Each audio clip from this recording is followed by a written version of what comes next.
నీవెవడు అని ఆయన అడగగా, ఎవరు నేను? మొదటి నుంచి ఏమని చెప్తున్నాడంటే, నేను దేవుని కుమారుడిని చెప్తున్నాడు. యేసుప్రభు మొదటి నుంచి ఏమని చెప్తున్నా అంటే, లోకమును రక్షించడానికి, లోక పాపములను మోసుకొని పోయే దేవుని గొర్రెపిల్లగా లోకములోనికి వచ్చిన దేవుడని ప్రత్యక్షపరచుకుంటున్నాడు. మొదటి నుండి ఏమని చెప్తున్నా అంటే, జీవాహారమును నేనే అని చెప్తున్నాడు.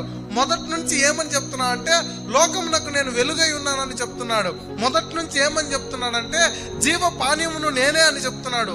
మొదటి నుండి ఏమని చెప్తున్నాడంటే, నా యందు విశ్వాసం ఉంచకపోతే తండ్రి యొద్దకు వెళ్ళలేరు, నేనే మార్గం, సత్యం, జీవం అని చెప్తున్నాడు.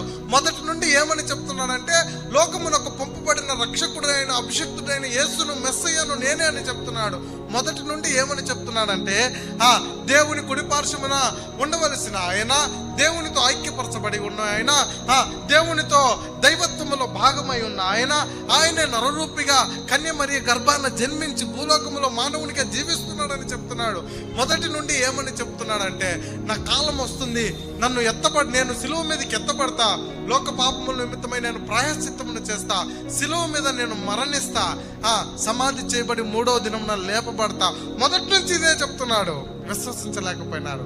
అయితే కాలము రానే వచ్చింది, సిలువ మీదకి ఎత్తబడినాడు. ఎత్తబడిన తర్వాత ఆయన అవమానకరంగా మార్చినాడు. అప్పుడు కూడా ఈయన యూదుల రాజంట, నిన్ను కొట్టి నీ ముఖం మీద ఎవరు ఉమ్మేసినారో చెప్పు, నీ ముఖము గడ్డమును ఎవరు లాగినారో చెప్పు, నిన్ను ఎవరు కొట్టినారో చెప్పు అంటే ఆయన చెప్పగలడు. చెప్పలేక కాదు, మీకు కూడా తీర్పు తీర్చు కాలము ఆసన్నమైంది, ఆ సమయం అందు చెప్తాడు, ఆ సమయం అందు చెప్తాడు.